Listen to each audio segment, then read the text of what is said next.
2024, maybe the social media election or the podcast election, or anyway, certainly not the legacy media election. Remember, Kamala is brat, or the way on election night, Trump's friend, the UFC CEO Dana White, thanked 5 podcasters for the victory. Either way, while millions of Americans now regularly get their news from digital influencer types, there's a very good chance that the news they're getting and all the social interaction around it is walled off into a partisan bubble. And the thing is, that problem may be getting worse. Yeah, there's the algorithm issue, the way it could lead you from cute puppies eating pancakes to dance trends to politics. Is that your algorithm, Tony? This is my algorithm. This is a live view of my algorithm, where depending on your reaction to the politics, you might get more of the same politics over and over and over again. But lately, it also seems that we might be putting ourselves voluntarily into different social bubbles and different social platforms entirely. So some Americans, for example, deactivated their X accounts in the days after the election, and some of those folks may have actually jumped to a platform called Bluesky, which says it has added around 6 million new users since the election.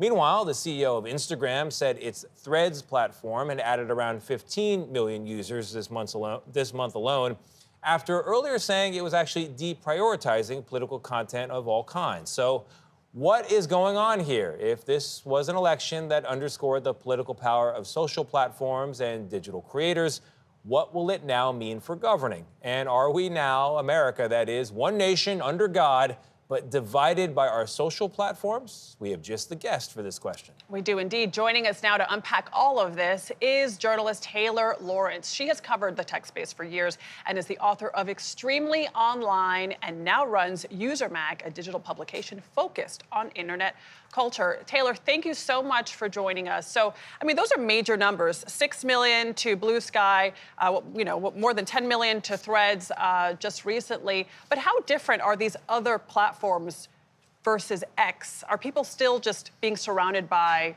their own echo? Good question. These platforms function very similarly to X. When you go on them, you might think that you're posting on the same app. You basically post in a little box, right? You share your 180 characters, 200 something characters on Threads. What's different is really the algorithm and the community. So as you mentioned, X, since Elon's takeover, I think the vibe has changed on there. Elon's made a lot of changes to the algorithm. We know, according to a report that just came out this week, that he's been boosting himself in the algorithm a lot. So the communities on Threads and Bluesky are a little bit more progressive. You have a lot of liberals that feel like they can't find the news that they used to get on X now turning to these platforms.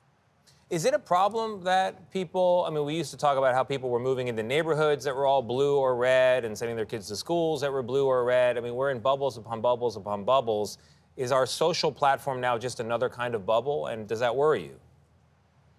I do think that some of these platforms are becoming echo chambers. And I wrote about this specifically with Instagram Threads. You actually saw liberal election fraud conspiracies happening on there in the wake of the election. And there was not a lot of, journalists' ability to fact check it because Threads has downranked journalistic and political content from, professional reporters. So I do think it's concerning. I do think we're in bubbles a little bit. At the same time, there's always the trolls that come through and the people that are sort of provocateurs that will go into these spaces that disagree with them and sort of poke the people there. And then for the provocative posts, those tend to get more likes and be spread more often. Is that something that you've seen, especially as a content creator yourself? Yeah, I think the problem is with our social media environment is that we have all of these feeds that are optimized for engagement. And actually a Pew research study also just came out this week about news influencers, news content creators. And it found that the majority of them skew male and conservative. And part of why that is because you have a lot of men saying a lot of reactionary things that generates engagement and boosts them in the algorithm. So, Taylor, what, if anything, is the possible solution here? For example, would you want an algorithm to be reconfigured so that instead of just showing you more of red or blue, liberal or conservative content, it would mix in a counter? It sounds ridiculous saying it, but like mix in a counterpoint every now and then? Or does there even need to be a solution, or is this the way it should be? Yeah. I think honestly, if we have a less profit-driven social media climate, we'll have probably more responsible algorithms. The reason that these tech platforms are pushing algorithms that prioritize engagement above all else is because they want to maximize user engagement, to maximize profit at the end of the quarter. So I think those are concerning things. I don't think that we want the news, we don't want to make the tech companies, though, the new gatekeepers of information, because they have proven to be quite irresponsible in that way. So we don't want them going around saying, you haven't seen enough of this, let's show you more of this. Like, but isn't that what they're doing, though, Taylor? I mean, with their algorithms, they're pushing what they want. Aren't they already doing that? They're already doing that, and they're already doing that, again, to quite irresponsibly, in the sense that they're pushing and fraud conspiracies, right, out to more people that would see that otherwise. So this just goes back to this algorithms that maximize engagement, the move away from chronological feeds, right? So I think, yeah, if we had maybe more chronological feeds, it would be better if we had better discovery mechanisms. Ironically, places like TikTok can end up, because they've prioritized discovery so much, end up actually giving you a little bit more diversity of content.